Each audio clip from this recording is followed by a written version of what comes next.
Olá a todos, muito boa noite, bem-vindos ao Torres Vedras Web, bem-vindos à segunda edição do Quatro Dedos de Conversa.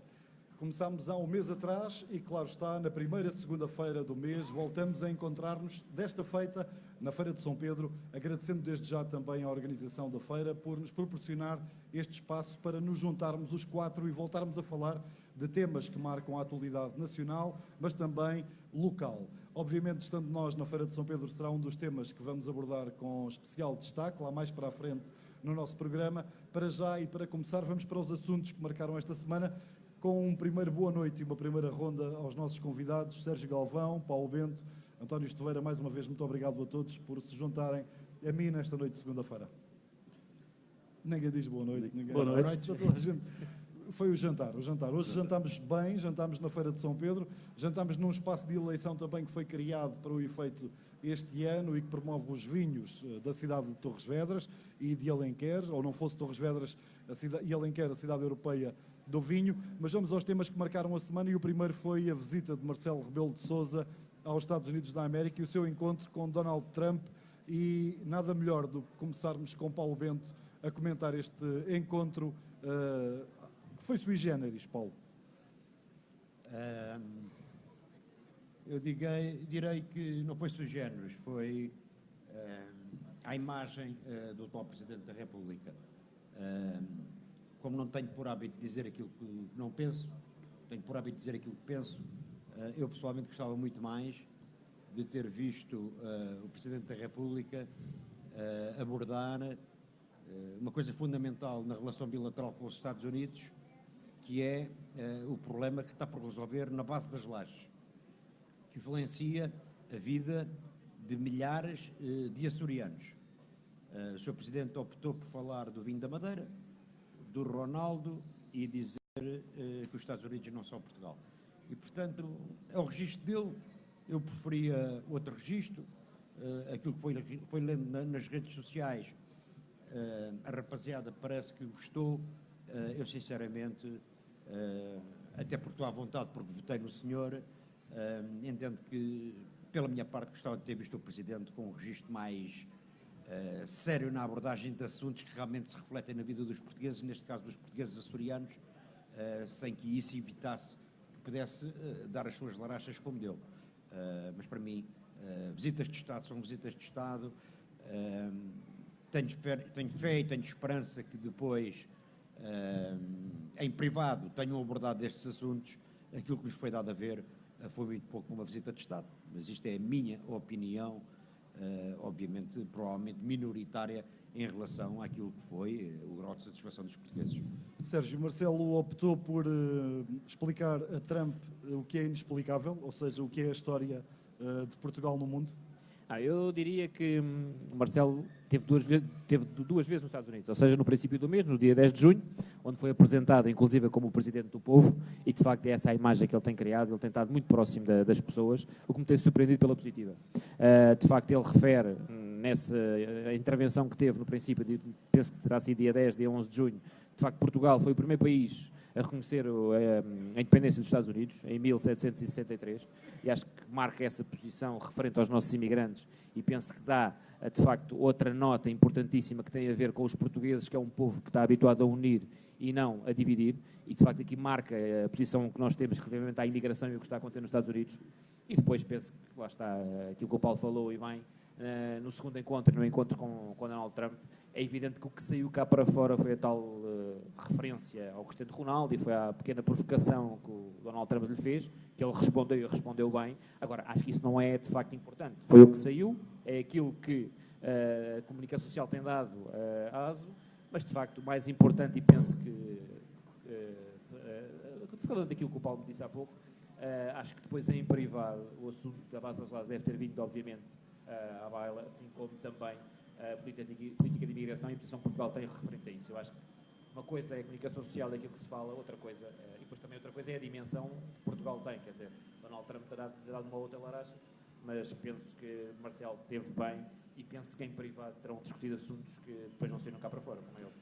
Esteveira, o Donald Trump pura e simplesmente ignorou a lição de história que levou? Bom, ele levou uma lição de história e não foi só do reconhecimento Portugal dos Estados Unidos. Foi também um fait divers que aquilo tinha sido comemorado com vinho da Madeira. Portanto, também é um produto nacional. Isso é a parte que eu considero de fait divers, é essa parte daquela protoconferência de imprensa entre os dois, em que a parte do aperto de mão é que o Marcelo de facto ia preparado. Isso aí, poucos vão preparados para o aperto de mão. Aquele fait divers do Cristiano Ronaldo, isso também acho que isso tudo é um não assunto.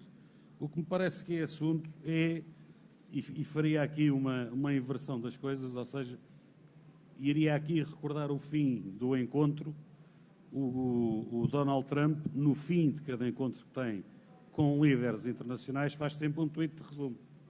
E o tweet dizia que foi uma grande honra receber na Casa Branca o Sr. Presidente da República de Portugal. E, portanto, pelo menos, não foi tipo, Marcelo, vai lá tirar selfies e não me chateias a cabeça. Isso já é Foi uma vitória do Marcelo. Um ponto a favor, é um ponto a favor. Diz quem sabe, e isto não foi discutido cá fora, foi discutido depois na Sala Oval, que se discutiu muito a questão das exportações de Portugal para os Estados Unidos. E isso aí é um ponto vital e não chega ao Marcelo, é preciso mais intervenções. Né?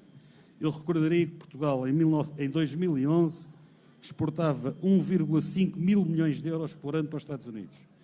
E em 2018 vai exportar 2,8 mil milhões de euros de produtos para os Estados Unidos. Sabendo nós que o Trump agora aplica taxas aduaneiras a tudo o que mexe, pode ser que Portugal passe pelos intervalos da chuva. E é este trabalho que eu julgo que Marcelo foi fazer com aquela habilidade que toda a gente reconhece, sem prejuízo da questão das lajes, que também deve ser tratada, e quanto menos chifrinho se fizer com isto cá fora, melhor, como diria aqui o Paulo Bento. Nota positiva então para a visita de Marcelo, apenas nas redes sociais a ficar estes fait divers que em nada abonam também, acima de tudo para Donald Trump e não tanto para Marcelo Rebelo de Sousa, que acabou por não tirar nenhuma selfie, pelo menos a olhos vistos, e que desse a entender ao povo português que tinha sido isso que tinha ido fazer aos Estados Unidos da América. Outro dos temas que está em cima da mesa na atualidade é a seleção nacional no Mundial, que já regressou a casa entretanto. Sérgio Galvão, foi uma visita inglória à Rússia ou isto é mais do mesmo para o futebol português? Não, eu não diria que foi em glória. Fizemos o que nos competia, foi passar a primeira fase e depois, a partir daí, não nos restava mais do que dar o nosso melhor, e penso que contra o Uruguai, que foi, penso eu, pelo menos a segunda parte dos melhores jogos que vi no Mundial, de parte de Portugal, foi o jogo que jogámos melhor e foi o jogo que perdemos. Porque, de facto, o Uruguai faz 3 remates à baliza, marca 2 golos, mostra uma eficácia rara, e Portugal não conseguiu fazer isso. Dominou o jogo na segunda parte, é evidente que muito deste domínio foi consentido pelo Uruguai, mas de facto não nos podemos esquecer que o Uruguai tem uma excelente equipa e num jogo a eliminar, uma terá ficado fora. Eu penso que os portugueses deram o máximo, são os atuais campeões europeus e continuam a ser. É evidente que todos nós tínhamos a esperança que Portugal chegasse longe, mas obviamente não há grandes seleções, aliás, como nós, já a Argentina, já a Espanha, já a Alemanha, que nem sequer passou a fase de grupos, vieram para casa. E, de facto, acho que demos o nosso melhor, foi pena, não merecíamos ter sido eliminados pelo Uruguai, mas foram mais eficazes e, obviamente, que não todos gostou. Tive pena, mas parabéns a Portugal. António Esteveira, 2 tiros no porta-aviões, ou 2 cavadelas, 2 minhocas. O Uruguai rematou 2 vezes à baliza de Portugal. Fomos em Cavani 2 vezes. Em Cavani 2 vezes. A primeira com alguma sorte, a segunda dizem com algum mau posicionamento do Patrício. Eu julgo que Portugal fez aquilo que estava ao seu alcance. Fez a sua obrigação, que era passar a primeira fase, a fase de grupos, e depois o jogo dos oitavos de final correu efetivamente mal.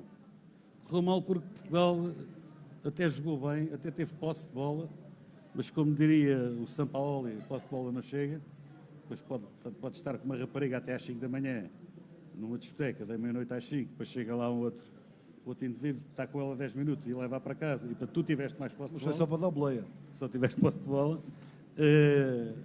Isto foi uma história que São Paulo uma vez contou, mas eu penso que a transição da seleção de Portugal tem problemas. E tem alguns problemas de ligação. Aquelas ligações do Bernardo Silva, do Gonçalo Guedes.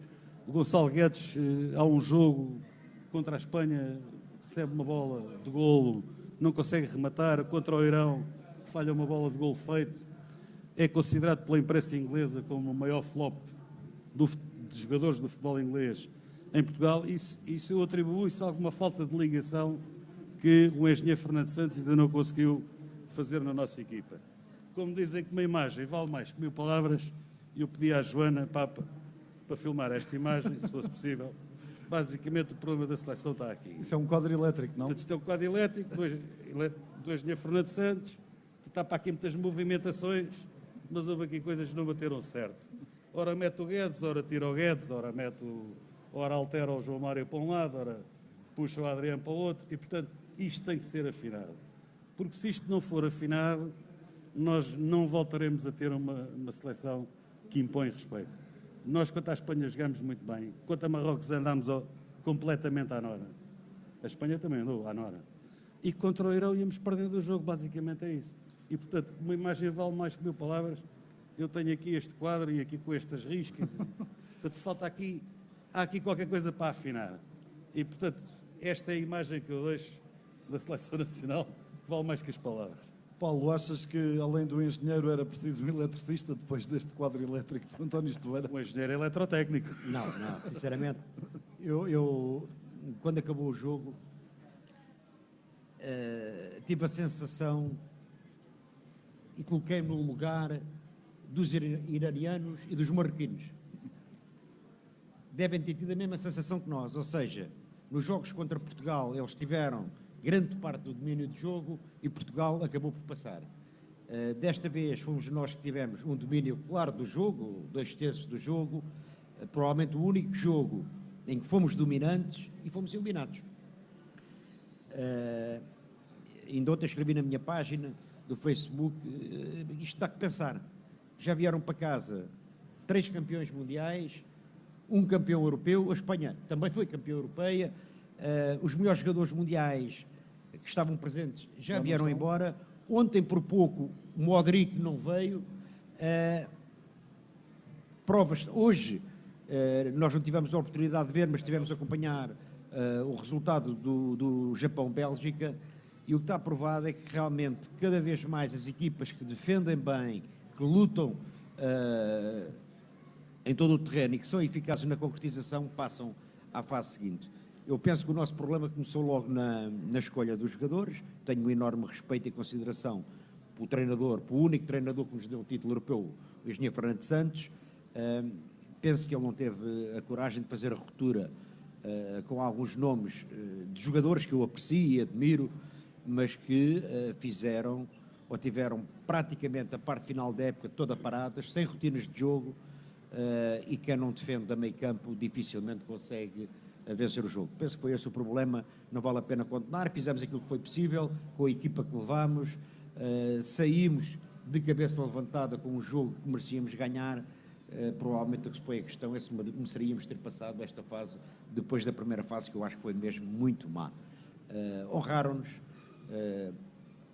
outros com mais responsabilidades do que nós também vieram embora, sendo que com o mal dos outros estamos nós bem. O que é facto é que provavelmente vamos ter um candidato ou um vencedor surpresa. Eu aposto, sinceramente, que o Brasil será campeão europeu. Estão lá 4 ex-campeões do mundo ainda. Claro, mas já vieram embora 4. Não, estão lá 4. Vamos esperar para ver. Está feita a resenha do que foi a participação de Portugal no Campeonato do Mundo. Outro dos temas da semana é o Sporting Clube Portugal, como não podia deixar de ser. Entrou Mihailovic e, passado meia dúzia de dias, chegou José Peseiro. Pelo meio, o Sporting ganhou o futsal, ganhou tudo o que havia para ganhar em Portugal nas modalidades amadoras, mas é sobre Mihailovic que queremos falar, porque chegou, viu e não venceu. Estuveira. Chegou, viu e não venceu, é lógico. Mais ou menos lógico, na confusão que o Sporting estava. Eu também tenho aqui uma imagem que representa aquilo que é o Sporting hoje. Já agora estás a ficar perito em imagens. Já. Essa do Fernando Santos era um conjunto de... Estuveira, tens que começar a trazer fotografias a cores e também A3. Temos aqui mais ou menos o que o Sporting está hoje, que é, se havia uma série de fios na seleção, aqui é o emaranhado deles. Acho que ninguém consegue sair daqui. Bom, é normal, eu acho que é normal o Mihailovic ter sido posto a andar, porque ele fazia parte daquela estratégia mais ou menos desesperada do Bruno de Carvalho, que era ir fazendo algumas contratações para mostrar de serviço, enquanto não se efetivava a Assembleia Destitutiva. É pena um treinador ir embora sem ter perdido jogo nenhum, ele não perdeu nenhum jogo, mas para aquilo que o Sporting precisa neste momento, eu sinceramente prefiro o Zé Peseiro. Por muito pouco a obra que o Zé Peseiro tenha deixado em Portugal até agora, eu prefiro o Zé Peseiro. É melhor conhecedor do futebol português, é capaz de ir buscar valores do Sporting que andam emprestados pela Europa fora e é capaz de construir uma equipa. Agora, não lhe podem começar a pedir o campeonato, como já andou Sousa Sintra, dizer que o Sporting vai ser campeão. O Sporting tem que se convencer que vai passar 3 ou 4 anos em reestruturação. Ou não, tudo pode acontecer. Está bem, mas... Eu lembro esses tempos do José Peseiro no Sporting em 2004 com uma ida à final da Taça UEFA na altura, a Liga Europa, e o José Peseiro jogava, ou melhor, o Sporting José Peseiro jogava muito à bola, Paulo Bento. Chegou a assustar o Benfica, que só foi campeão com aquele célebre golo do Luizão, que os sportinguistas ainda hoje dizem que é falta sobre o Ricardo. E é? A palavra é para o Paulo Bento. É falta? Por sinal, estava lá nesse jogo. Eu também. Estava lá nesse jogo, precisamente por trás da baliza onde foi esse golo. Por norma, quando há falta, o árbitro marca. O árbitro não marcou falta, o Benfica foi campeão, não foi campeão nesse dia, foi campeão no Bessa a seguir, mas o Sporting fez realmente uma grande época.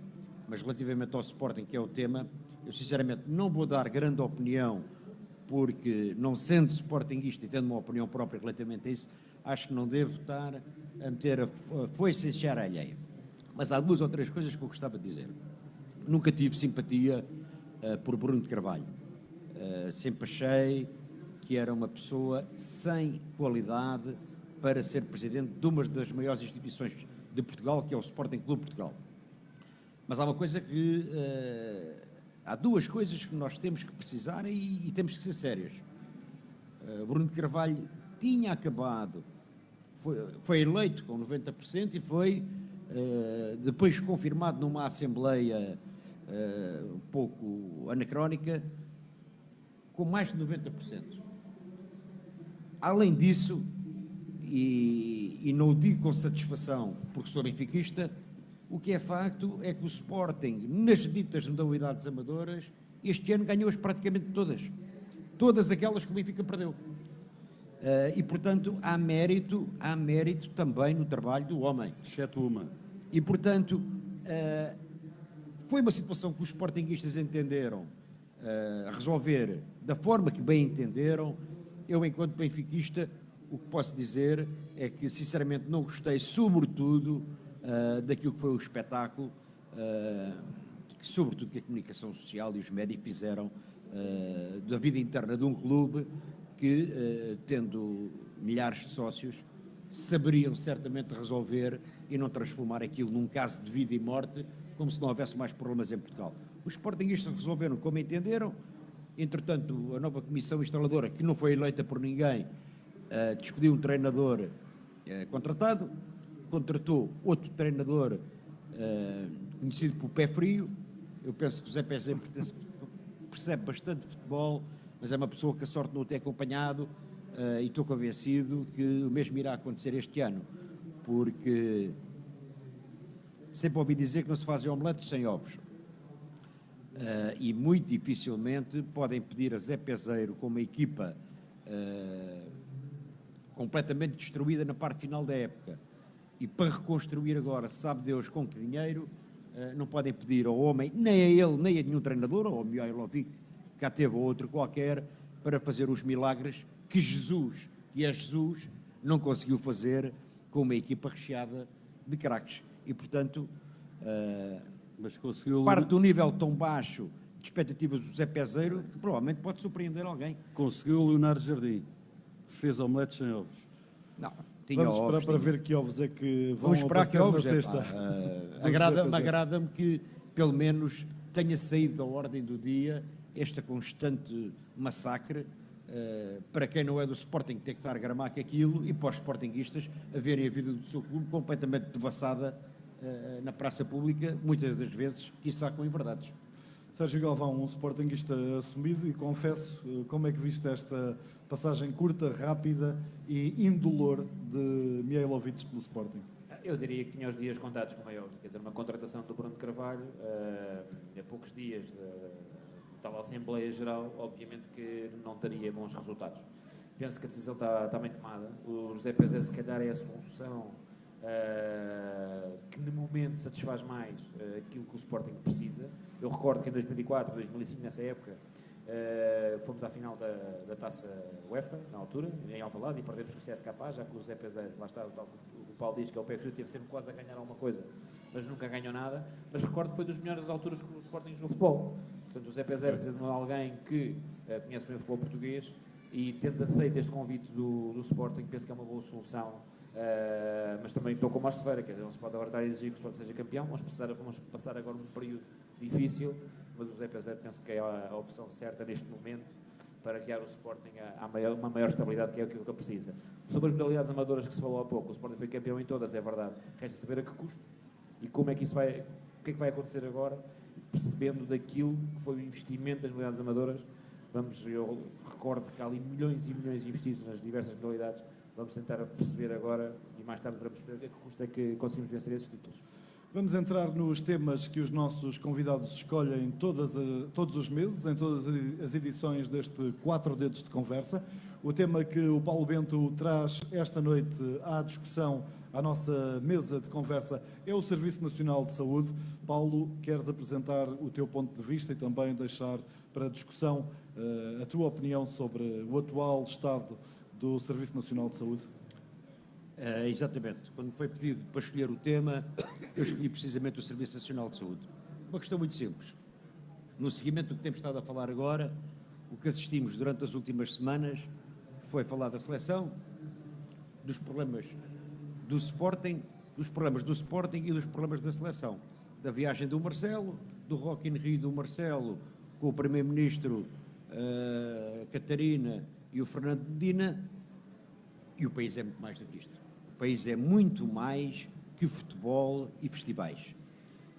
E aflige-me quando vejo notícias, como a que vi no dia em que escolhi o tema, que 233 mil consultas de oftalmologia não foram realizadas. Ao não serem realizadas, é porque estavam marcadas. Já não basta o atraso, em alguns hospitais, de 2 anos de consultas de oftalmologia, como as que estão marcadas, foram 233 mil que não se realizaram.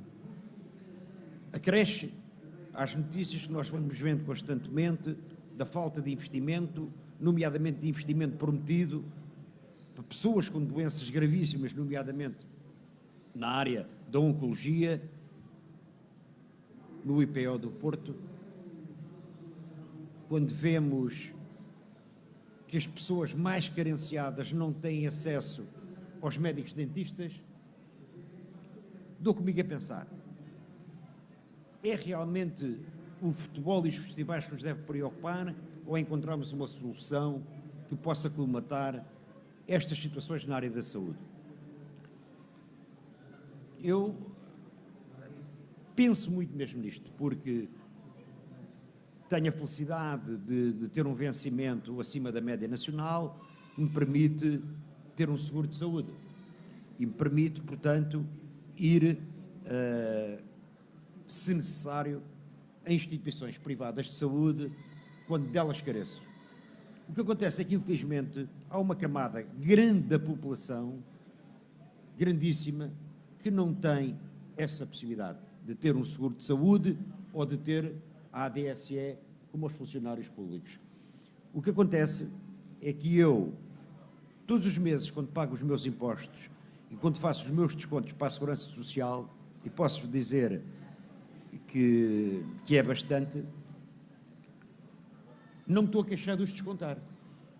O que eu entendo é que esse dinheiro pode e deve servir e exige que sirva para que aqueles que infelizmente não têm a mesma condição económica que eu possam usufruir dos cuidados de saúde como eu usufruo.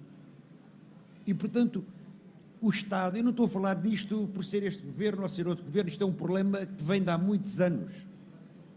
os seus deputados, os dirigentes partidários, ou se sentam a uma mesa e conversam seriamente sobre isto, ou correm o risco da história ao julgar de que de estadistas não tem nada. Porque a grande questão não é discutir se temos o Serviço Nacional de Saúde todo público ou se temos privados. A grande questão é se os cidadãos portugueses têm acesso à saúde. E se têm acesso à saúde de forma a que haja menos custo para o Estado com melhor serviço. Eu posso dar um exemplo concreto. O atual Presidente da Caixa Geral de Depósitos, na altura Ministro da Saúde do Governo que eu apoiei e me honro ter apoiado, Passos Coelho, veio aqui a uma reunião partidária a Torres Vedras, fechada, em que eu o questionei sobre uma coisa que me preocupa bastante e que está cada vez mais atual. Perguntei-lhe porque é que pessoas que estão num hospital, que não têm uma doença grave, mas que precisam de cuidados continuados, de medicação, precisam de ser acompanhados pelos enfermeiros, têm que estar hospitalizados, mas não têm que estar num hospital como o de Torres Vedras, que tem fundamentalmente que dar aso às urgências e à resposta às urgências. Porque não metê-los e estabelecer cada vez mais protocolos com espaços privados ou públicos ou IPSs na área dos cuidados continuados. Ainda mais quando nós sabemos que ao Serviço Nacional de Saúde uma cama de hospital custa 400 euros por dia. Enquanto que o Estado se contratualizar com uma IPS ou com outra entidade qualquer, cuidados continuados, num lar, custa 1/3 do preço. A resposta que o Sr. Ministro me deu ainda me deixou mais revoltado na altura e eu disse-lhe na cara.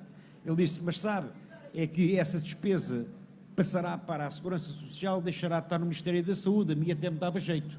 Só que o meu colega da Segurança Social não aceita. Bem, eu tive de dizer ao senhor aquilo que me ia na alma e a minha revolta é que eu tive de dizer ao Sr. Ministro, o dinheiro não é seu nem do Ministro da Segurança Social. O dinheiro que está no Ministério da Segurança Social e da Saúde, os seus são os dois gestores deles. O dinheiro é nosso, dos nossos impostos. E, portanto, aquilo que nós temos que fazer é, se custa menos 1/3 do que tê-los nos hospitais e se presta melhor serviço, os senhores entendam-se quando fizerem o orçamento de Estado e transfiram uma verba, que normalmente mandam para o Ministério da Saúde, basta transferir 1/3 para a Segurança Social, nós asseguramos esse serviço melhor e prestamos um melhor serviço aos portugueses porque poupamos dinheiro. E este é um exemplo claro daquilo que tem que ser feito em termos de política de saúde. Não me interessa se é privado, se é público. As pessoas que infelizmente não têm condições de poder ter um seguro de saúde têm de ter a mesma dignidade no seu tratamento. É para isso que eu pago os meus impostos e é isso que eu exijo ao Estado. E exijo, enquanto cidadão, aos partidos políticos que se deixem das políticas dos dogmas e sejam práticos naquilo que é a prestação de serviço fundamental. Eu, quando tenho um amigo que quer dizer alguma coisa, o que lhe desejo é saúde. Às pessoas que estão doentes, mais saúde temos que desejar, mas temos que desejar mais temos que fazer mais do que desejar, temos que criar condições. E por isso quis introduzir a questão do Serviço Nacional de Saúde, porque para mim não há cidadãos de primeira nem cidadãos de segunda, há cidadãos. Quem pode pagar como eu paga, quem não pode tem que ter o mesmo serviço. Para já era só. Está doente o Serviço Nacional de Saúde, Sérgio Galvão? Eu julgo que sim. Eu subscrevo quase na íntegra aquilo que o Paulo disse. O Sistema Nacional de Saúde foi criado em 1979, com o grande objetivo em que o Estado português deveria de assegurar o direito à saúde, quer a promoção, quer a sua prevenção, quer a sua vigilância de todos os cidadãos de Portugal, e de facto isso infelizmente não acontece. Ainda há bem pouco tempo vi uma notícia que eu não sei se era do Rias, mas que era alguém que publicou essa notícia, que tinha ficado todo feliz porque tinha marcado uma consulta da especialidade e que tinha recebido, passado 3 meses e meio, uma notificação a dizer que a consulta era em julho. Mas depois, quando viu melhor, era em julho de 2019. Portanto, passou e iria estar à espera um ano, mais de um ano pela consulta. De facto, isto não pode acontecer. Obviamente, vivemos num conselho, como disse o Paulo e bem, que estamos bem fechados, mas relativamente a instituições privadas, quem tem direito a um seguro de saúde ou quem tenha posses, obviamente que mais facilmente consegue atingir, consegue chegar a melhores cuidados a nível de saúde, mas de facto quem não tem, tem algumas dificuldades. Eu confesso que, nomeadamente a pediatria do nosso Hospital de Torres Vedras, não tive qualquer razão de queixa quando vejo os meus filhos ao Hospital de Torres Vedras e as coisas correram muito bem. Mas eu acho que há aqui um ponto importante que é preciso mudar. Concordo com o Paulo, tem que haver aqui um pacto de regime, não só na saúde como na justiça, em que venha que partido vier, temos que ter uma linha definida e temos que a seguir. Mas, relativamente à saúde, eu acho que os hospitais e todo o custo que temos com a saúde, isto criou-se aqui um monstro. Criou-se um monstro a nível de custos com pessoal e de custos com todos os equipamentos necessários e todos os produtos que são utilizados, obviamente, no tratamento de doentes. E enquanto nós não fizermos um levantamento sério, eu sei que isto dá muito trabalho, mas enquanto não fizermos um levantamento muito sério de todos os custos que existem e que seja afeta cada doente o custo exato do seu tratamento, para evitar fugas, quer de materiais, quer de medicamentos, seja do que for, nós nunca iremos lá chegar. Porque uma casa tem que ser gerida e temos que saber exatamente quanto é que ela custa. E isso, neste momento, certamente que não existe. E a outra situação tem a ver com os vencimentos. Médicos, enfermeiros têm que estar em exclusividade quando assinam um compromisso com o Estado. Porque se isso assim não acontecer, dificilmente também chegaremos lá. Temos que pagar melhor, porque é obrigatório pagar aos melhores e dar uma grande volta ao Serviço Nacional de Saúde. A Lei de Passos está em discussão pública até dia 19 de julho, não ali nem certamente vou ler, porque infelizmente não sou especialista na área, nem tenho tempo para isso, mas de facto estas duas premissas para mim são fundamentais. E uma empresa se gere sem saber exatamente quanto é que custa e qual é que é. Eu até admito perfeitamente que o Estado tenha algum déficit, porque se trata da saúde, mas tem que ser tudo muito bem ponderado e tem que ser este levantamento muito bem feito. António Esteveiro, é um problema de dinheiro ou falta dele? Não só de dinheiro. O Sistema Nacional de Saúde, neste momento, é um monstro de 9 mil milhões de euros ano. E não chega. Que é uma coisa que tem que ser mantida a todo o custo. Não é, num país desenvolvido, não é sequer admissível que o cidadão não tenha acesso à saúde. Tenha ou não tenha meios para ir a um hospital privado. Não é admissível que não se tenha acesso à saúde num país desenvolvido. Agora, o monstro está criado e em situações de monstruosidade normalmente não se conseguem fazer reformas pelo meio, tem que ser pela margem. Tem que se começar a alterar coisas marginalmente. E eu queria chamar a atenção, por exemplo, eu tenho grande respeito pelo trabalho dos enfermeiros. Aliás, conheço algumas enfermeiras e sei que trabalham bastante. Mas vão passar de 40 para 35 horas. Isso, de caras, vai levar a que fechem camas nos hospitais. Ou então tem que se contratar mais para compensar. Depois tenho aqui um dado que não sou só eu que o tenho. Há muita gente que tem este dado. A esperança de vida à nascença em Portugal hoje são 80 anos,8. Mas quem tem 65 anos neste momento em Portugal tem uma esperança de vida de viver mais 19,5. E há aqui outro dado que também não sou só eu que tenho. Em 2001 havia 1,1 milhões de habitantes em Portugal com mais de 70 anos. E em 2011 esse número passou para 1,5 milhões. E agora devemos andar perto dos 2 milhões de habitantes com mais de 70 anos em Portugal. Também há aqui outro dado que não sou só eu que o tenho. Quem administra a saúde também o tem.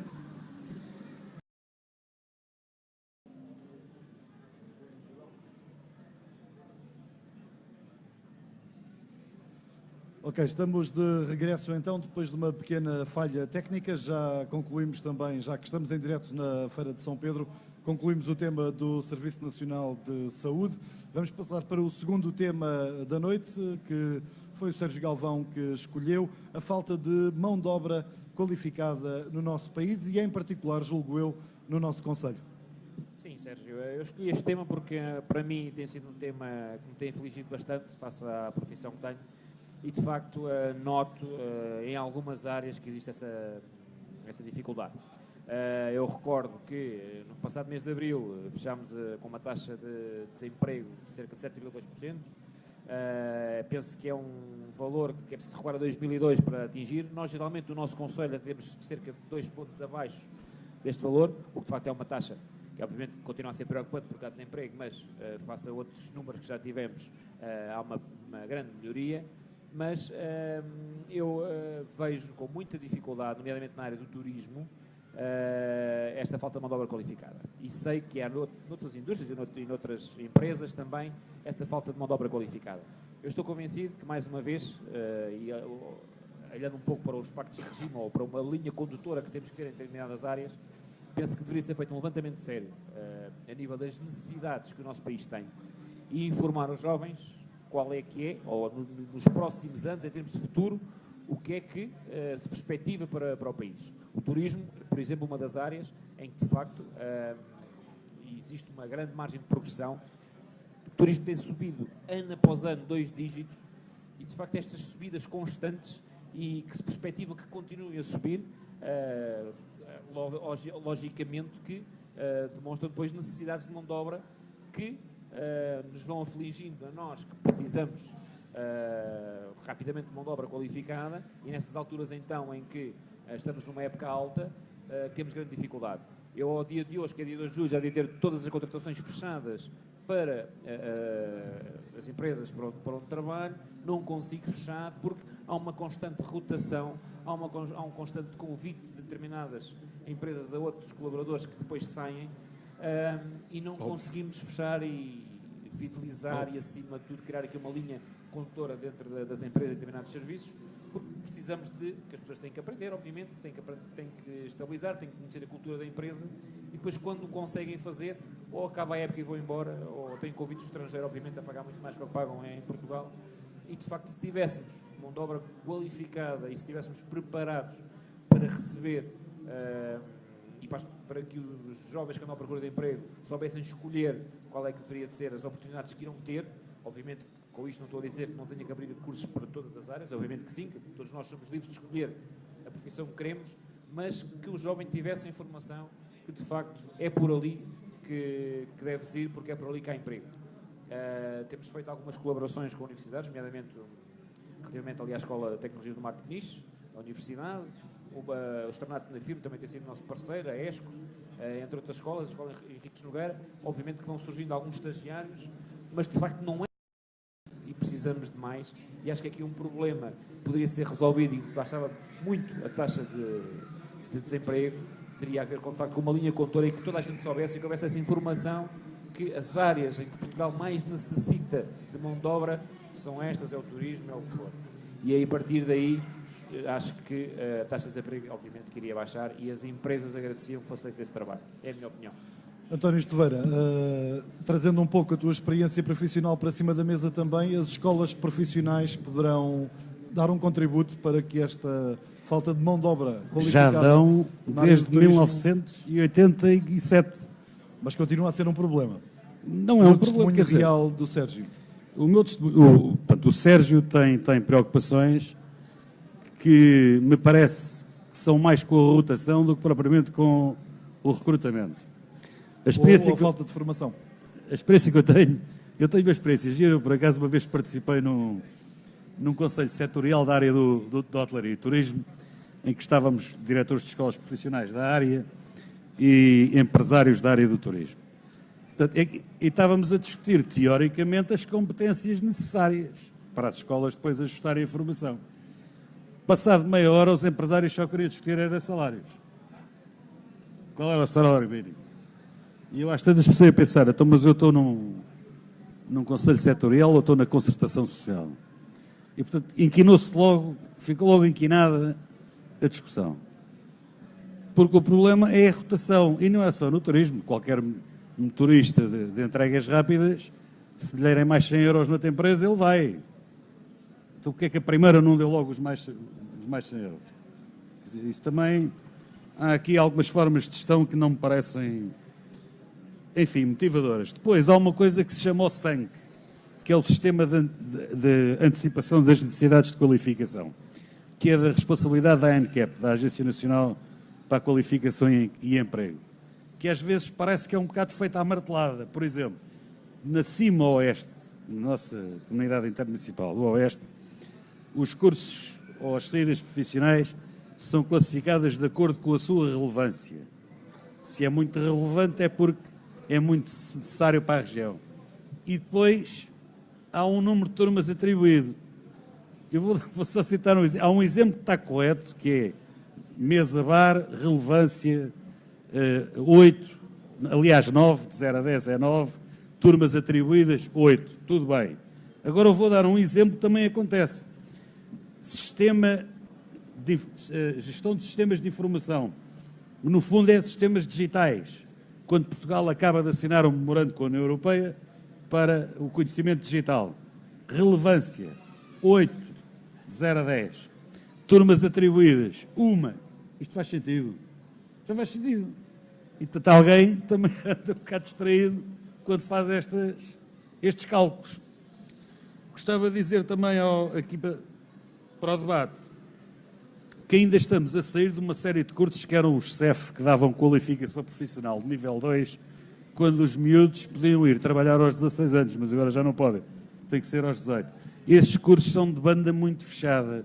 Nós precisamos de cursos com banda mais larga, broadband, que é aquilo que se faz nos países mais competitivos.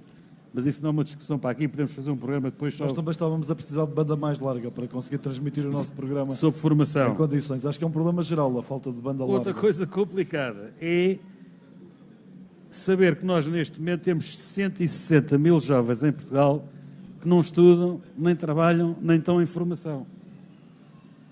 E estão porquê? a fazer o quê?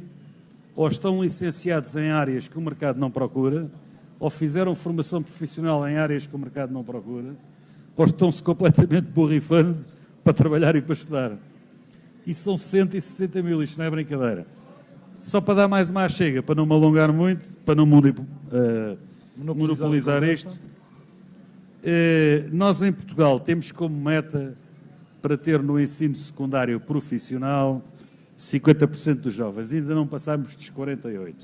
E eu vou dar só aqui alguns exemplos. A República Checa tem 94% dos jovens no ensino secundário em vias profissionalizantes. Por isso é que a Volkswagen vai para lá.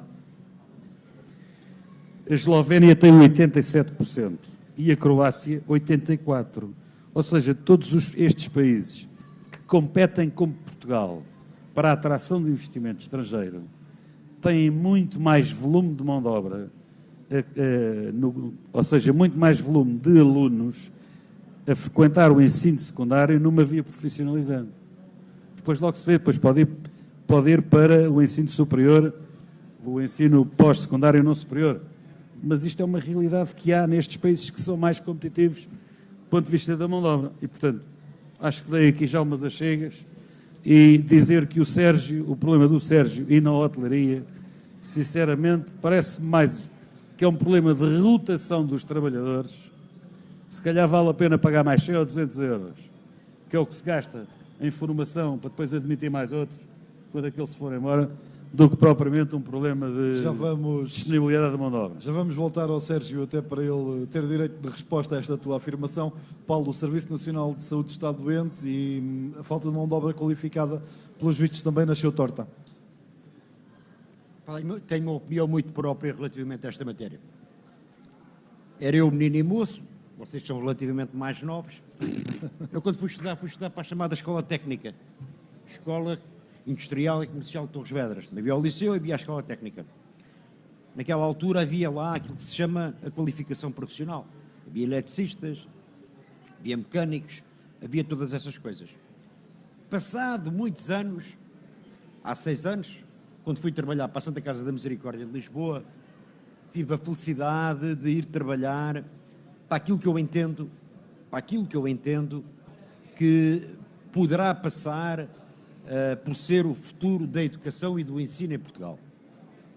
Ou seja, fui parar à aldeia de Santa Isabel, um espaço onde são recepcionados rapazes e raparigas problemáticos de bairros de Lisboa ou da zona de Sintra e Amadora, entre os 16 e os 24 anos, a esmagadora maioria deles sem o 6º ano de escolaridade ou sem o 9º ano de escolaridade. E, portanto, aquilo que eles ali fazem é um misto de formação ao nível da escola Tem 5 disciplinas, o português, o inglês, a matemática e 2 disciplinas rotativas, em que lhes permite serem qualificados e classificados ou com o 9º ano, nível, com o 6º ano ou com o 9º ano. Em complemento, se de manhã têm aulas, à tarde têm uma oficina. Se ao contrário, funciona ao contrário. Tem tarde oficina, de manhã tem aulas. O que é que acontece? Temos 9 oficinas lá a trabalhar. De jovens que muitos consideravam, e está ali estou a ver ali o Joaquim, que lá trabalhou também e sabe tão bem como eu o que é aquilo. Víamos ali jovens, em linguagem corrente, que muita gente dizia que eram autênticos bandidos. O que é facto é que eu tenho orgulho de lá ter trabalhado, tinha a responsabilidade de, quando eles acabavam ou 1 ano de formação ou 2 anos, consoante fosse o 6º ou 9º ano, de os colocar em estágio em empresas.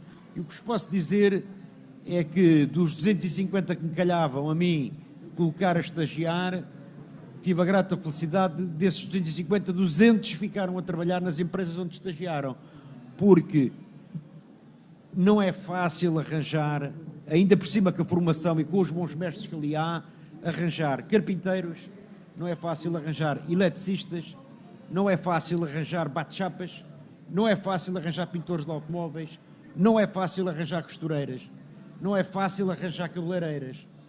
Estou a dizer aqueles que me veem agora, pintores de construção civil. E o que é facto é que eles acabaram ali assim um ciclo de escolaridade e ao mesmo tempo foram qualificados profissionalmente.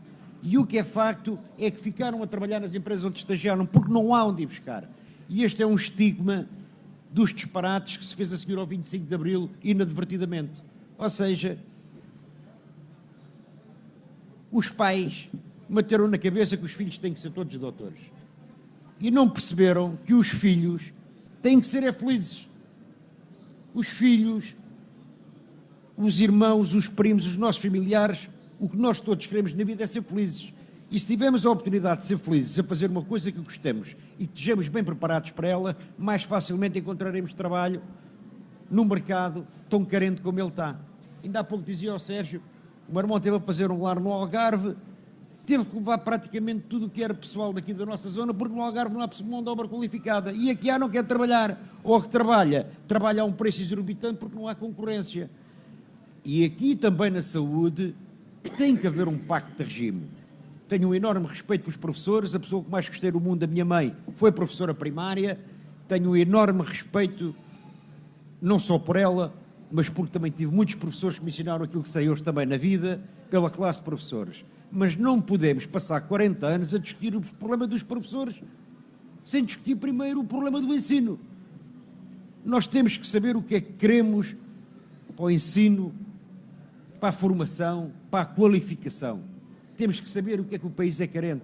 E temos que, de uma vez por todas, interiorizar que um filho nosso, um sobrinho, um primo, um familiar, não é menos digno se for carpinteiro ou eletricista do que se for um licenciado que depois não tem emprego e que sai da universidade sem saber fazer nada muitas das vezes. Temos, primeiro que tudo, que dar dignidade a qualquer profissão. Porque qualquer profissão com boa qualificação é tão digna como a outra. Ainda um dia deste tive a oportunidade de me despedir da porteira da Santa Casa que recebia todos os dias, a Dona Paula, à 4ª classe. O meu dia não era o mesmo se a Dona Paula lá não tivesse, porque aquela simpatia com que ela me recebia, a atenção que ela tinha em algum pormenor que às vezes me podia passar, isto faz parte do nosso dia-a-dia. Todas as pessoas são importantes nas organizações. E se nós não soubermos valorizar todas as profissões, para mim um bom eletricista é tão importante como um bom médico. Se calhar mais importante que qualquer futebolista. Enquanto não dignificarmos estas profissões e dignificando-as, podemos permitir que as famílias, quando aconselham os seus filhos, os seus sobrinhos, os seus familiares a escolher a sua via, a ajudá-los a decidir, se calhar muitos optarão por escolher uma carreira profissionalizante, de qualificação, o trabalho notável que é feito em Pena Firme, o trabalho notável que é feito em Runa, o trabalho notável que é feito na ESCO. Esses jovens, por norma, quando saem dali, têm trabalho. Um licenciado é mais difícil. Tive a oportunidade, há pouco tempo, de ir fazer uma palestra de divulgação de trabalhos nossos na Misericórdia a uma instituição similar à ESCO e à Escola da Póvoa de Pena Firme, de Costuveira Diretor. Essa escola fica a 50 metros da Auto Europa. Tem mais de 1000 alunos.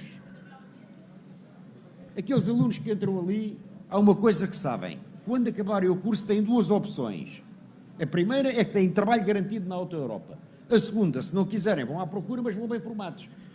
Porque eles, quando são formados ali, a Auto Europa já deu indicações à sua autoridade gestora, porque são também eles proprietários da empresa, de que precisam 50 especialistas em TIC, em tecnologias.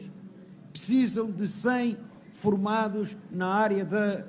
o que quer que seja. E é para aí que eles orientam os cursos.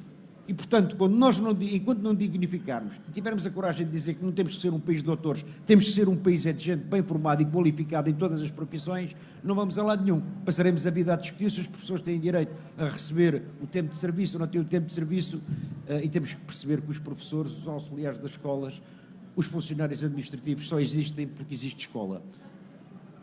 E é a escola que nós temos e aquela que queremos que nós temos de definir. Vamos só ao remate final do Sérgio, que pediu a palavra há pouco para contrariar o António Esteveira em Era só muito relação rapidamente à falta de mão de dizer obra. ao Esteveira que eu não me ouviu falar em salários. Obviamente que quando queremos mão de obra qualificada temos que pagar bem. E o grupo, que eu tenho o orgulho de pertencer, com a abertura do novo espaço dentro de 15 dias, vai ter mais de 100 colaboradores. E há mesmo falta de mão de obra qualificada. É óbvio que há rotação, mas da forma como nós pagamos e o vencimento que essas pessoas oferem, e com uma margem de progressão muito curta, face àquilo que podem mostrar que sabem fazer, posso garantir que as pessoas ficam, e especialmente os jovens do nosso concelho, se querem ficar perto de casa, têm aqui uma excelente oportunidade. Há mesmo falta de mão de obra qualificada e subscrevo na íntegra aquilo que o Paulo disse agora ao fim. Ainda temos para falar sobre a Feira de São Pedro. Recordo, estamos em direto no auditório criado para o efeito no pavilhão multiusos, nesta Feira de São Pedro, que comemora este ano os seus 725 anos. Estamos em direto no Facebook de Torres Vedras Web. Vamos ao terceiro tema da noite, desta vez escolhido por Paulo Bento, ou melhor, por António Esteveira. É o imposto sobre o combustível, que também, segundo António Costa, não vai dar em nada. Bom, que é que eu escolhi o tema do imposto sobre combustível? Porque a discussão que se tem feito nas últimas semanas assenta em duas grandes aldrabices. Primeira grande aldrabice: o ISP não é um imposto que tenha a ver com o ambiente. Não é. O ISP já existe há 50 anos, desde que existe petróleo. Aliás, já não me lembro se foi o rei Fahd da Arábia Saudita, se foi o presidente da Nigéria que uma vez disse, quando criaram a OPEP e fizeram aumentar os preços do petróleo, e no Ocidente começou tudo a protestar com o aumento dos preços do petróleo, os combustíveis são caros aí no Ocidente, vocês lhe aplicam impostos altos. Acham que isso é a galinha dos ovos de ouro. E, portanto, isto é um imposto que é um imposto especial sobre o consumo, que é assim, é sobre o petróleo, imposto especial. Como há agora o dos açúcares, imposto especial sobre o consumo. Como é o do tabaco, imposto especial sobre o consumo. Qualquer dia respira, consome ar, imposto especial sobre o consumo de ar. Portanto, isto são impostos especiais sobre o consumo. Isto é o ISP, portanto, não tem nada a ver com o ambiente. Tem a ver com a Receita de Estado. Segundo aldrabice, passou-se a ideia de que se o adicional que foi inventado há 2 anos pelo Mário Centeno, porque o Mário Centeno, só uma coisa que ele sabe é fazer contas. E só uma coisa que ele gosta de apresentar em Bruxelas é o déficit controlado. E, portanto, este adicional que foi inventado, entre aspas, pelo Mário Centeno há 2 anos, foi inventado porque o preço do petróleo estava baixo. E a gasolina paga IVA. Só que quanto mais baixo for o preço, os 23% de IVA cada vez dão menos dinheiro. Então foi preciso aumentar o imposto sobre os produtos petrolíferos. Para quê? Para aumentar a receita do Estado. Se nós agora acabarmos com o adicional, amanhã a gasolina não baixa. Só baixa no próximo Orçamento de Estado.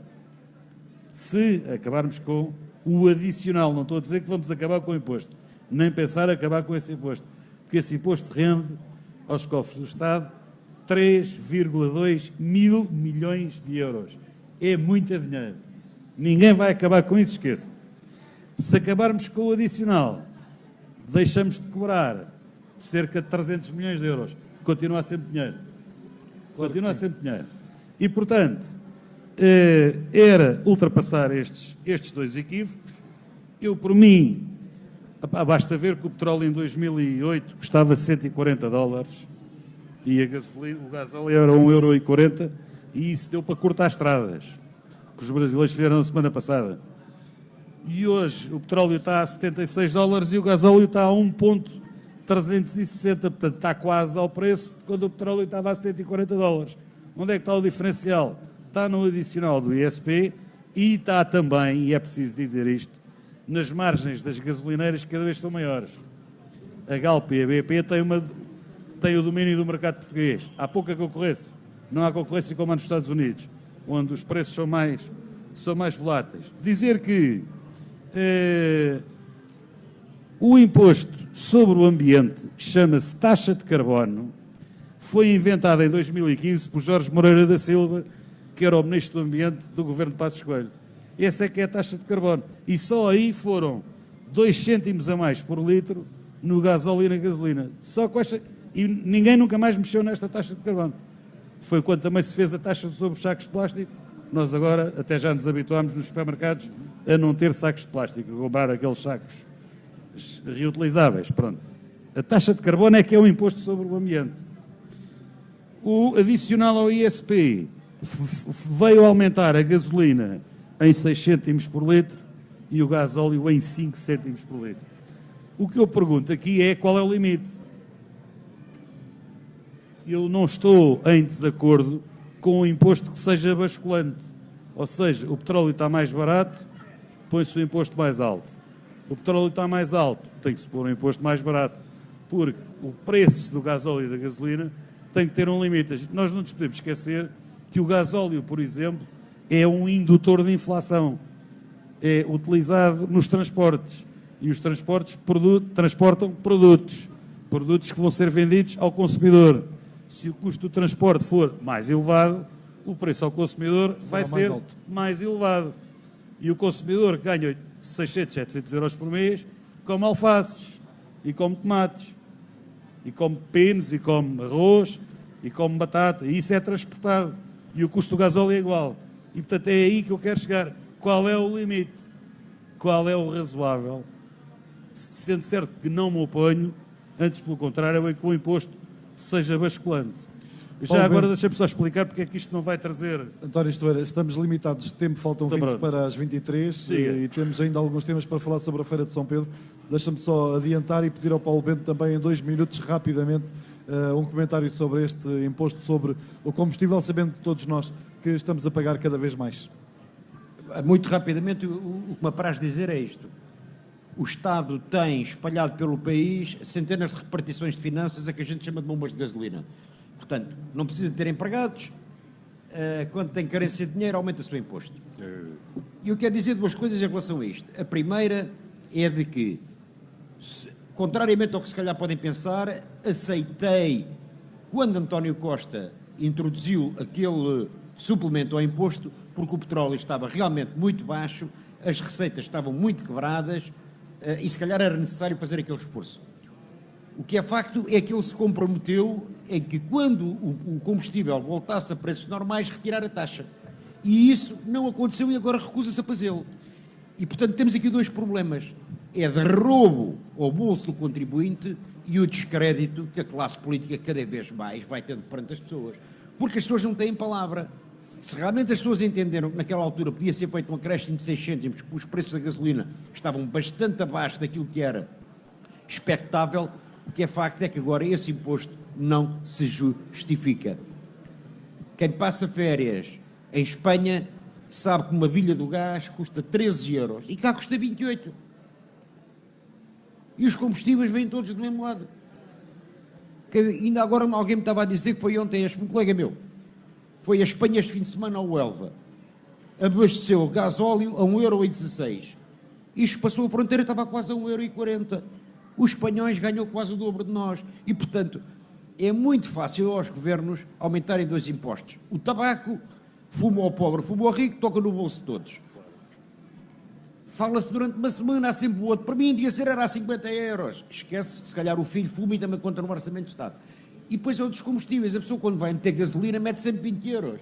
Leva menos gasolina para casa. Portanto, é os impostos mais fáceis de subir. É, sobretudo, uma maneira de ir ao bolso das pessoas. Eu, quando vejo alguém dizer-me que os pensionistas vão ter uma atualização de 6 euros por mês, como se fosse uma reposição de rendimentos, esse pensionista, se tiver o azar de fumar como eu, com o aumento de preços que houve no tabaco, só no tabaco e nos combustíveis, quando deu por isso ficou a perder dinheiro, não houve reposição nenhuma. Não houve reposição nenhuma. E estas coisas têm que ser assumidas. Não podemos andar constantemente a ir ao bolso das pessoas e estamos-lhe a tirar dinheiro e a dizer que estamos-lhe a devolver.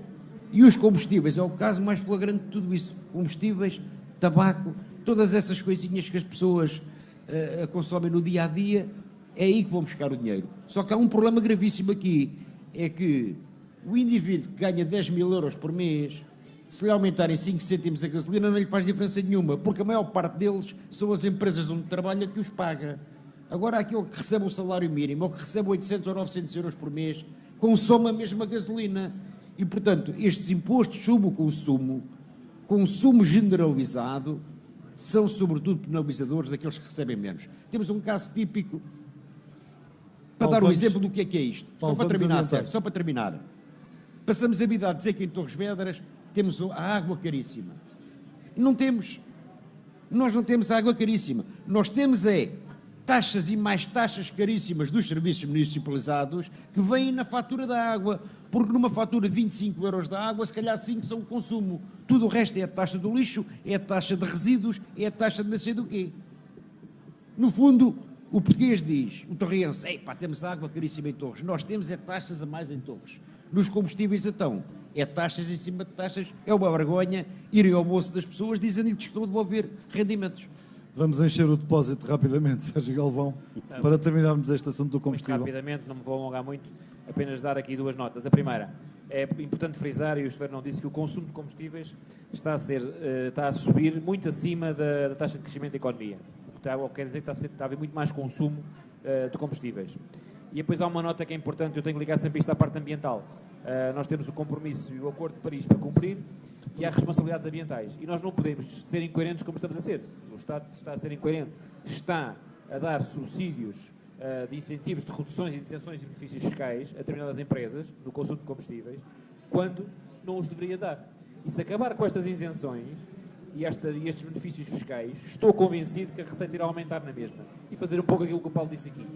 Uma pequena redução do imposto. Também concordo com o Silveira que não vai ser difícil acabar com este imposto ou reduzi-lo substancialmente. É impossível. Mas, com estas preocupações ambientais, eu penso que teremos mais ganhos económicos, porque há mais consumo e penso que por aí podemos conseguir chegar a algum lado.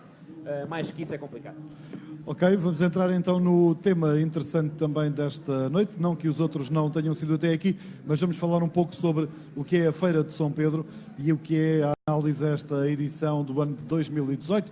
Tivemos a oportunidade de nos juntar hoje às 19 horas para dar uma volta e conhecermos um pouco melhor daquilo que é a Feira de São Pedro deste ano e, claro, trazemos a opinião dos nossos convidados esta noite. Individualmente também cada um já tinha feito a sua visita, mas hoje fizemos questão de nos juntar, visitar, partilhar também alguns dos espaços e das vivências que a Feira de São Pedro nos proporciona por esta altura do ano e por isso mesmo uma primeira análise geral à feira e começo por ti, Sérgio. Eu muito rapidamente acho que era importante marcar os 725 anos da Feira de São Pedro. Foi a 20 de março de 1893 que Dom Dinis concedeu a primeira carta de feira conhecida aqui no Conselho de Torres Vedras. Eu ainda há bem pouco tempo estive a analisar um documento em que falava, de facto, nas diversas feiras que temos no nosso Conselho, em que havia, isto é datado de 1870, em que a Feira de São Pedro era durante 2 dias, tínhamos a Feira de São Vicente e a Feira da Terra Nova, que era um dia, que eram em Torres Vedras, e depois tínhamos a Feira do Mato, que era um dia no Torcifal, e a Feira de São Miguel, um dia em Runa. Eram as nossas feiras, há 2 centenas boas, há uma centena de anos atrás, mas de facto a Feira de São Pedro é a feira que de facto de grande dimensão e aliás é uma das 4 maiores a nível nacional. Mas é importante frisar que só a partir do 25 de Abril é que de facto a feira deu um salto de modernização e de mais dinâmica. Até lá era uma feira provinciana, medieval, que existia. A partir daí é criada uma comissão e os tais 3 dias de feira que existiam antes passaram para 9. É aqui que está o grande salto. A feira está cerca, para quem não conhece a feira, está há mais de um século na zona da Várzea, onde hoje é o Parque Verde. A feira estendia-se por aí em cerca de 35 mil metros quadrados. Tenho aqui dados de 1991, em que a área total da feira eram de cerca de 35 mil metros quadrados e o número de expositores 235. E hoje, em 2018, a área é de 40 mil metros quadrados, não foge muito, e os expositores são mais ou menos os mesmos, o número de expositores.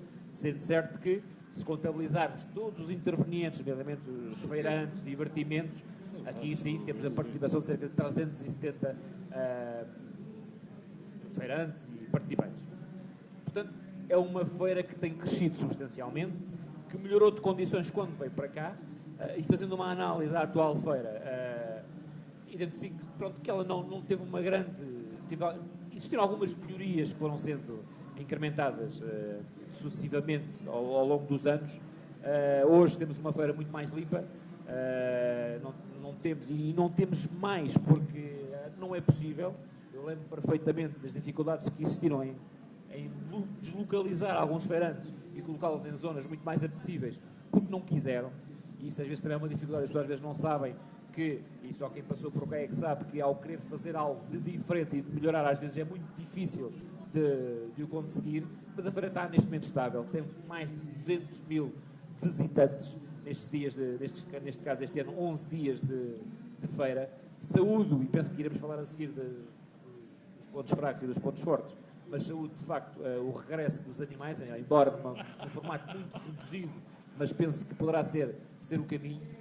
Tenho aqui mais algumas notas de pontos fortes e pontos fracos, mas penso, Sérgio, que quererás discutir isto. Sim, primeiro uma análise geral e depois... Uma análise geral, neste momento, a feira tem-se mantido estável ao longo destes últimos anos. António Esteveira, a tua opinião em traços gerais deste certame? Bom, depois da lição de História da Feira de São Pedro que o Sérgio Galvão deu... Faz parte. Parecia o Marcelo a dar uma lição de História ao Putin. Resta-me concordar no essencial com o que ele diz. A feira, neste momento, está perfeitamente consolidada. Tem-se melhorado um ao outro ponto relativamente a anos anteriores.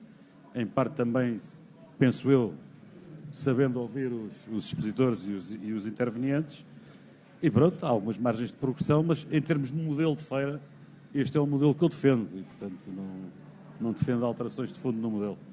Paulo, a tua opinião também em traços gerais, para depois esmiuçarmos um pouco mais os aspectos positivos e negativos da Feira de São Pedro. Eu preferia começar para outra parte, mas pronto, mas vou... Mas podemos atalhar o Não, caminho. mas vou corresponder àquilo que estás a pedir, porque discordo substancialmente do que o Esteveira acabou de dizer. Ou seja, é patente, quem se lembra da feira de há 40 anos para cá, que a feira de Torres Vedras melhorou em dezenas de aspectos. Dezenas e dezenas de aspectos. Há uma coisa que perdeu, claramente, ou seja, perdeu a identidade. Perdeu uma identidade que tinha quando era lá embaixo na Várzea e que agora, e eu saúdo, como o Sérgio saudou, era um dos pontos positivos que eu ia e que vou referir a seguir, o regresso dos animais de 4 patas, como o Esteveira diz. Sem dúvida. Agora,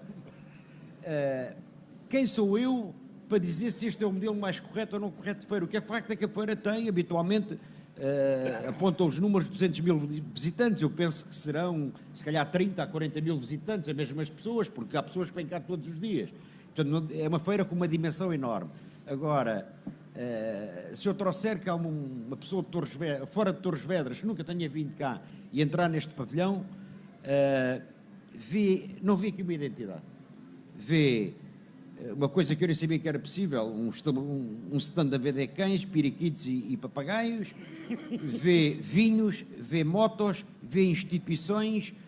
Quem entra aqui, e isto passa-se ao longo dos anos, e está aqui dois amigos que foram também responsáveis, e tu, foram também responsáveis por este evento. Quem sou eu para criticar? Agora, no meu entender, falta uma identidade. Se calhar temos que caminhar para o futuro, ou dar uma vertente mais agrícola, ou dar uma vertente mais industrial, sendo que o Conselho cada vez tem menos indústria, mas falta, não significa que não hajam estas coisas, nomeadamente a potencialidade das nossas empresas do Conselho de Torres Vedras, mas falta uma identidade, nem é de vinhos, nem é de agricultura, nem é de indústria, é uma misturada. O que é facto é que as pessoas, pelos vistos, gostam e continuam a vir. Eu venho cá todos os anos, praticamente todos os dias, se calhar vimos pela confraternização, pelo convívio, e, portanto, se calhar sou eu que estou errado ao dizer que isto falta uma identidade, e se calhar é o Esteveira que está correto em que diz que não se deve mexer no modelo.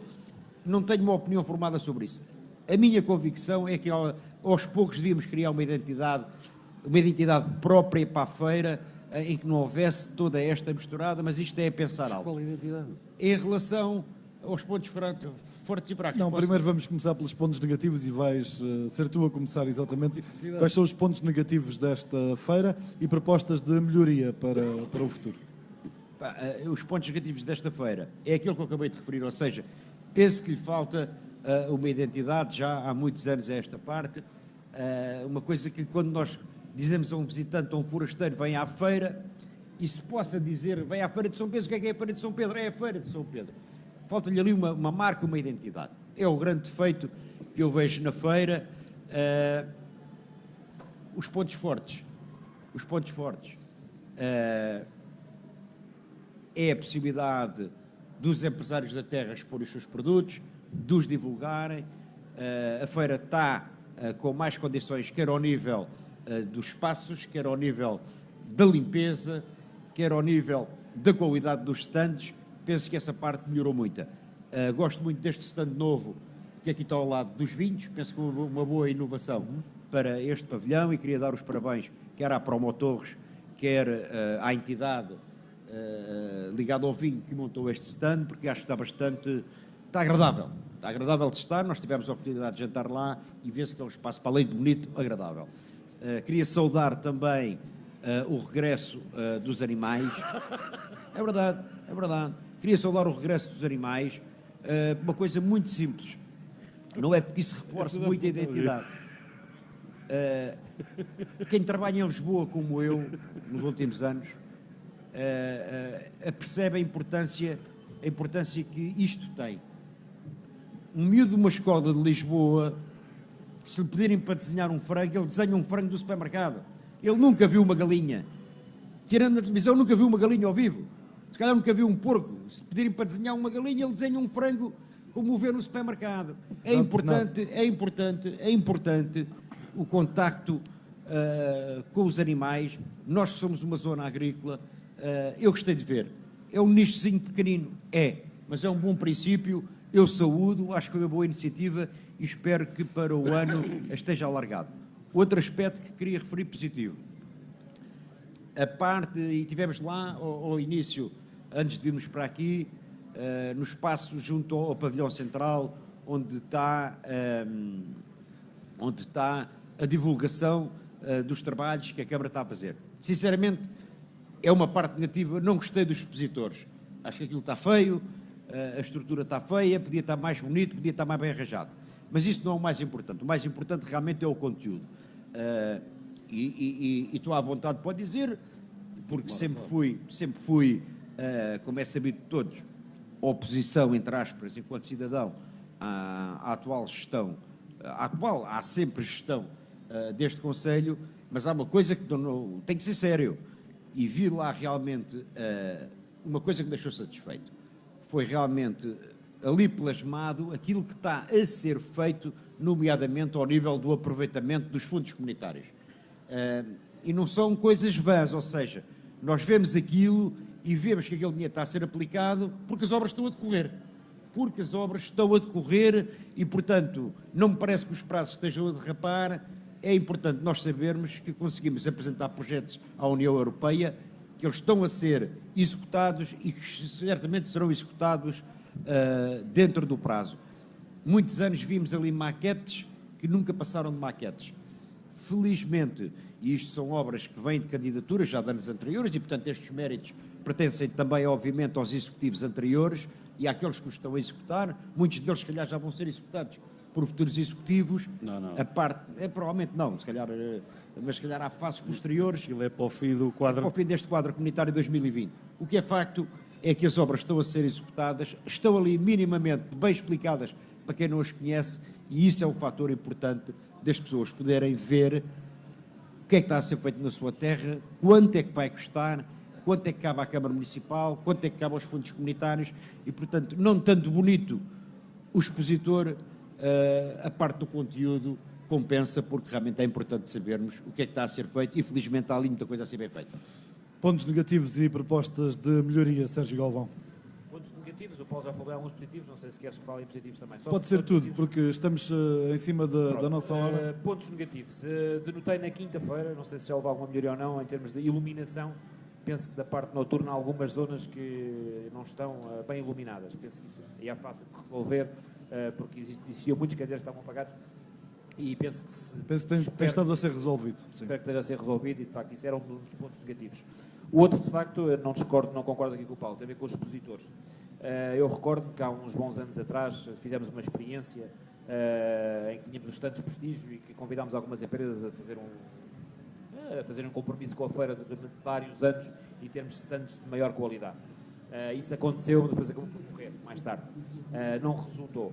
E acho que esta feira precisa, de facto, de stands de melhor qualidade. Vemos um ou outro muito pontualmente, mas depois são todas estas stands que nós vemos aqui, 3x3, e que, de facto, apenas com o nome em cima, e, de facto, não trazem nenhuma mais-valia à Câmara. Obviamente que é bom para se promover, e as empresas também não têm a culpa, porque muitas vezes também não têm dinheiro para investir nesta matéria, só algumas é que têm, mas, de facto, eu penso que a feira ganhava mais qualidade se tivesse, como já teve em tempos, empresas que apostavam muito na promoção e que tinham stands de maior qualidade.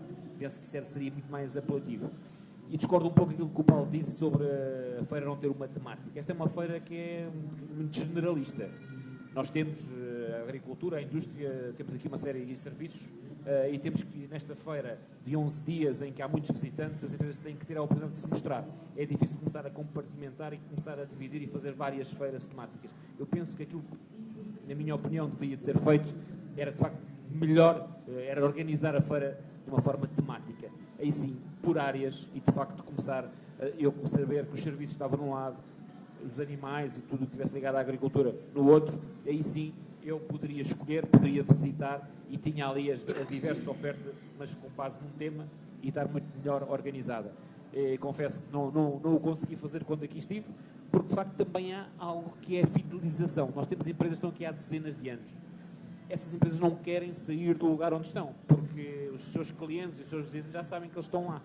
Tinha que haver aqui uma grande formação e uma grande alteração para que isso pudesse acontecer. Às vezes não é só culpa da organização, é sim também, neste caso, dos expositores que preferem ficar em determinados sítios e ficam, como vos disse há pouco, um dos grandes exemplos foi a parte dos tradicionais, que queremos colocá-los numa zona de Alcatrão para que não houvesse pó, e de facto isso foi uma coisa que foi completamente impossível e impensável, e o Sérgio sabe bem isso porque sofreu bem na pele aquilo que aconteceu quando tentámos fazer essa mudança. Portanto, às vezes também é um bocadinho, às vezes, as mentalidades, e às vezes não é fácil de resolver estes problemas. Mas relativamente aos pontos fortes, é uma feira generalista, está dentro das 4 maiores feiras do país, tem mais de 200 mil visitantes, e acredito que são muito mais de 30 ou 40 mil pessoas que visitam a Feira de São Pedro, porque a média são cerca de 2 visitas, 3 visitas por dia nos inquéritos que nós fizemos. E há gente de fora, muita gente de fora que vai à Feira de São Pedro. Curiosamente, onde eu conseguia medir isso com uma grande facilidade, para além dos inquéritos, eram nas contornações que apareciam na Câmara Municipal. Eu tinha, na altura de feira, pilhas de contornações da PSP de pessoas que eram de Cadaval, Bombarral, Lisboa, Arruda, em que iam para ali para a zona do Chopal, punham os carros em cima da relva porque não havia estacionamento, então e acabavam a multados. PSP acabava multados. Portanto, eu daí conseguia perceber as dezenas de pessoas de outros concelhos que nos visitavam, porque de facto apanhavam uma multa por mau estacionamento. Depois, a localização da feira, acho que está numa zona privilegiada, numa zona de fácil acesso. A procura dos expositores, este ano sei que houve expositores que ficaram de fora, o que quer dizer que há uma grande apetência para procurar a nossa feira. as condições que cada vez mais, e como o Paulo disse e o Esteveiro também penso que falou nesse aspecto, tem-se melhorado as condições. A zona dos restaurantes, quando foi feita, já foram criadas condições e infraestruturas para o efeito. Sei que este ano também o foi feito para a zona das tasquinhas e dos bares, portanto este ano já se vê que não há aqueles tubos todos a passar à volta dos bares e por aí fora, porque isso tudo foi devidamente acalculado no seu devido tempo. E concordo com o Paulo Bento, o stand da vinha e do vinho, neste caso aqui ao lado, em que nos referencia como a cidade europeia do vinho, de facto está muito bem conseguido, muito bem estruturado e de facto dá-nos um grande orgulho olhar para esse stand. Por último dizer, de facto isto é uma feira que é preciso ter cuidado em termos dos seus equilíbrios. As pessoas o que procuram mais na feira são os divertimentos. Os inquéritos que fizemos, o top de procura são os divertimentos. Logo de seguido dos pavilhões e depois dos restaurantes e depois das tasquinhas e depois dos bares. É esta a referência que temos do nosso inquérito. E a feira tem que estar equilibrada, porque se nós pusermos tudo de um lado só, as pessoas vão para um lado e deixam o outro lado da feira com menos visitas. E, de facto, aí a preocupação, penso eu, da Promo Torres, em colocar quer os bares, quer as tasquinhas de um lado, os restaurantes do outro e os divertimentos e os tradicionais, para que a feira seja um pouco equilibrada. É preciso ter cuidado com estas escolhas, precisamente para a feira não ficar desequilibrada. Daí eu dizer que penso que a feira está equilibrada, há aqui oportunidades de melhoria nos próximos anos que devem ser feitas e concordo com o Paulo, não de uma forma, como ele disse, da parte, mas sim de uma forma mais temática e organizá-la de uma forma diferente, mas vai demorar muito tempo porque não é fácil. António Esteveira, para terminar aqui estas intervenções dos pois ainda temos a nota final. Sim, sim. Então ainda estamos na Feira de São Pedro. Sérgio Alves, deu uma seca agora. Eu vou ser mais rápido. Bom, como é que se quer uma feira com a identidade? Qual é? Eu não percebo o que é que diz de identidade. Uma das grandes forças da Feira de São Pedro é exatamente ser uma feira generalista. É as pessoas poderem vir cá por N razões, para ver os pavilhões, para ir aos tradicionais comprar qualquer coisa, para se encontrarem com os amigos na zona de bares, ou para ver o Mundial, para ir aos divertimentos. Esta diversidade é que faz a identidade da Feira de São Pedro. E, portanto, por isso é que eu digo que não se deve mexer no modelo.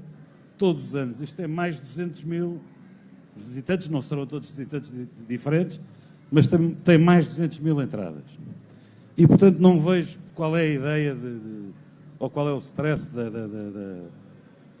do modelo da feira. Para mim, perfeito, é para continuar, ganha, não mexe. Por outro lado, agora, indo aos pontos negativos. Aos pontos negativos e correndo o risco de me dizerem, com toda a legitimidade, quando lá estiveste, porque é que não fizeste, não é? Eu estive cá, não se conseguiu ultrapassar ainda a questão da relocalização dos tradicionais, que era uma questão que devia ter sido feita. Ela tinha sido pensada também na perspectiva do terminal rodoviário passar para uma zona mais sudoeste, coisa que já não vai acontecer. Então, também não sei se hoje faz sentido, eu também deixei de estudar a feira, entretanto. Por outro lado, há muitos stands ainda de venda direta dentro dos pavilhões. E isso nunca foi a ideia dentro dos pavilhões. Para finalizar, eu não percebo a vossa centração nos animais.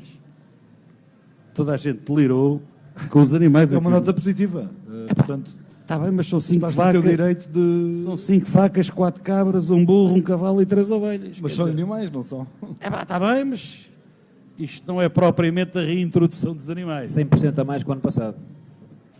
Está bem. Em todas as raças. Eu não estou contra a introdução dos animais. Eu acho que deve ser desenvolvido. É, efetivamente, se quiser ter animais na feira, primeira coisa a perguntar, é para fazer negócio de animais ou não? Se for para fazer negócio, é uma coisa. Se não for, é outra. É para mostrar animais às crianças que são de Lisboa ou não? Não. Às torres. Às Lisboa que cá vierem também. Então aí, se calhar, é preciso um bocadinho mais. Não é preciso 5 vacas, 4 cabras está bom, um cavalo e um burro, 3 ovelhas, mas pôr lá mais qualquer coisa. Umas galinhas, certo? será um tema a discutir também em futuras oportunidades, sem dúvida, mas acaba por ser uma nota positiva, António Esteveira, só para, Sim, é positivo. só para deixarmos Agora claro. não é para andar a delirar com os animais que estão ali. Não foi um delírio, foi apenas uma afirmação e constatar de Lá um, foste contá-los. de um Parecia- facto. E as patas? Exatamente. Parecia que Portugal tinha ido à penso- meia final. Temos aqui uma questão e vamos deixar que colabore, mas tem que se juntar aqui a nós para que consigamos ouvi-la. Junte-se aqui a nós. Assim, rapidamente. Eu tenho uma questão que eu queria perguntar ao Dr. Sérgio Galvão, embora já não esteja na Câmara, mas é sobre a feira, porque as outras já passou o tempo e outro dia falaremos, eu estou atrasado porque eu tenho que ir amanhã para Lisboa. Antigamente não, há poucos anos, há 2 anos, as IPSS foram, digamos, colocadas naquela varanda, A partir de há 2 anos para cá, as IPSS não aparecem, a não ser a APSI, que não sei se está aí, de resto. As outras não aparecem porque foram retiradas dali e não arranjaram lugar para elas. Para os lares e IPSS. Já entendemos a questão e podemos responder rapidamente. Muito obrigado pela sua colaboração. E é simples e eu posso responder rápido para não entrarmos em diálogo. Foi criado um novo evento onde começaram a participar todas essas associações, não só as que vinham à Feira de São Pedro, como as demais. Um evento que acontece agora em setembro neste mesmo pavilhão. Mais explicações não é connosco. Vamos continuar também com os temas em destaque para esta semana e estamos a chegar ao final. Vamos às vossas sugestões para a semana e começamos com o António Esteveira. Sugestões ou notas finais? Nota final só. Eu estou aqui na minha seara, mas acho que é merecido. A Escola Profissional de Pena Firme concorre todos os anos com uma parceria entre os cursos de técnico de energias renováveis, painéis fotovoltaicos e o técnico de manutenção industrial eletromecânica, com um kart solar, um kart movido a energia solar, para um concurso nacional. O carro está ali exposto. Fomos tricampeões este ano. Está exposto no pavilhão multiusos, podem visitar, está no stand da Escola Profissional e Externato na FIA.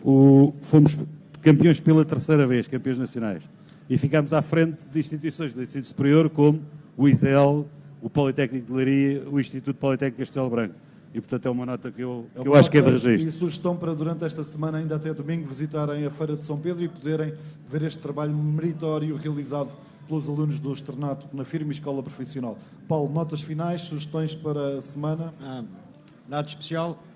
Quero aproveitar para uma questão de justiça, até pela entidade onde trabalho. Hoje faz 520 anos uma das maiores instituições do país onde tenho a felicidade de trabalhar, a Santa Casa da Misericórdia de Lisboa, que presta um serviço, sobretudo aos mais carenciados, que só quem lá trabalha ou quem é utente é que pode devidamente apreciar. E, portanto, não ficarei bem com a minha consciência se hoje, no dia em que fazemos 520 anos, não assinalasse essa prestimosa instituição que, tal como todas as outras no país, presta um trabalho fundamental na ajuda aos mais carenciosos. Uma nota final em tom de brincadeira, mas sério, até porque estamos na Feira de São Pedro. Provavelmente hoje entraram milhares de portugueses de férias. Era bom que o São Pedro não tomasse a mesma medicação que o Bruno de Carvalho e permitisse que quem foi de férias depois do ano de trabalho pudesse usufruir de um bom tempo. Provavelmente, eu espero que ele nos ouça, porque realmente a vida é feita de trabalho, mas também é feita de algum descanso, e quem entrou hoje de férias merece que o São Pedro olhe por elas e olhe também pela nossa feira, e bem que a estragou nos 2 primeiros dias. Muito obrigado, Paulo. Sérgio, as tuas sugestões desta semana e notas finais.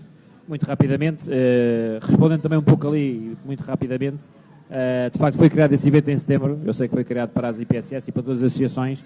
As outras associações que aqui estão, e lhe falo pela física, obviamente teve que pagar para cá estar, mas a outra feira que é realizada em setembro é gratuita e estão todas as associações presentes. Algumas notas finais. Em primeiro lugar, parabéns ao António Esteveira por ter sido tricampeão nacional. Espero que tenhas contribuído. Calma lá. Porque eu estou convencido com aquilo que tinhas falado. Não fui eu. Se fosses tu a conduzir aquele carro, o carro não mexia. Porque o peso que tu tens certamente que o carro não... Eu não consigo entrar no carro. O carro nem sequer andava. Não fui eu, foram os alunos. Ficarias certamente em último lugar. Nós já vamos divulgar a imagem do carro. Certamente ficarias em último Nós lugar. vamos. Relativamente, eu penso que acho que deveríamos até ao final do ano fazer sempre referência a um vinho. Da outra vez fiz referência ao vinho, ao Fonte das Moças dos Engenhabilistas, excelente. Hoje bebemos do Bonifácio Wines o Património, de facto também é um excelente vinho, e acho que fica aqui esta nota já de dois bons vinhos da nossa região. Gostaria de destacar também para a semana que começa o Grande Prémio Joaquim Agostinho, penso que vai estar na estrada e acho que é importante nós torrenses podermos assistir a este evento. Bem lembrado, Sérgio. E dar nota do Santa Cruz Ocean Spirit, que se vai realizar no dia 20 a 29 de julho. Eu ia fazê-lo de uma forma efusiva porque fui um grande amante e sempre serei do Ocean Spirit, sei como é que ele começou, sei qual foi a sua motivação. Ouvi dizer há pouco que os concertos que estão previstos para lá não serão no Areal, mas serão fora do Areal, por condições técnicas. Fico um pouco desiludido, porque de facto este festival, apesar de ser um festival de desportos de ondas, e a grande motivação do Ocean Spirit, recordo-me perfeitamente, que tinha a ver com o desafio que foi lançado, termos aqui uma modalidade que fizesse diferença para combater um pouco o surf de peniche e da Ericeira, e de facto o kitesurf foi a modalidade escolhida, e foi a partir daí que se começou a construir o Ocean Spirit, porque a zona de Santa Cruz é uma zona ventosa e de facto era um desporto que de facto podíamos ter aqui os melhores do mundo. Assim aconteceu. Infelizmente muitas vezes o que aconteceu foi que quando se queria fazer as provas finais não havia vento, ao contrário daquilo que era esperado, mas foi assim que nasceu o Ocean Spirit. E depois estendeu-se para a noite, para um pequeno festival de pé na areia, com restaurantes, com bares, um contacto de celebração com a areia e com o mar. E com o Neptuno sempre a vigiar. Se assim for, se começarmos a descaracterizar um pouco o Ocean Spirit, fico um pouco desiludido, mas eu prefiro esperar para ver e perceber o porquê dessas alterações, e logo veremos, e espero que corra bem e que o conceito seja feliz e que corra tudo bem. Espero que seja assim. Foram as notas finais deste 4 Dedos de Conversa, em direto da Feira de São Pedro, em Torres Vedras, desde as 21h30 até às 23h11. Foi um prazer estar convosco. Recordo, vamos regressar no próximo dia 6 de agosto, em direto de Santa Cruz, onde o tema do programa será exatamente, apenas e só, a praia de Santa Cruz. E o Ocean Spirit, provavelmente. E o Ocean Spirit, provavelmente, já depois do evento acontecer. E os animais? Até lá podem participar connosco, enviem-nos e-mail para 4dedosdeconversa@gmail.com com sugestões de temas para que possamos conversar e discutir à mesa e que vocês possam também assistir em casa. Obrigado à Câmara Municipal de Torres Vedras e à Promo Torres por nos terem cedido este espaço esta noite. Obrigado aos meus amigos. Vamos agora para a ceia, que o jantar nem por isso foi muito forte. Até à próxima. Boa noite. Façam o favor de serem felizes. Boa noite. Boa noite. Boa noite.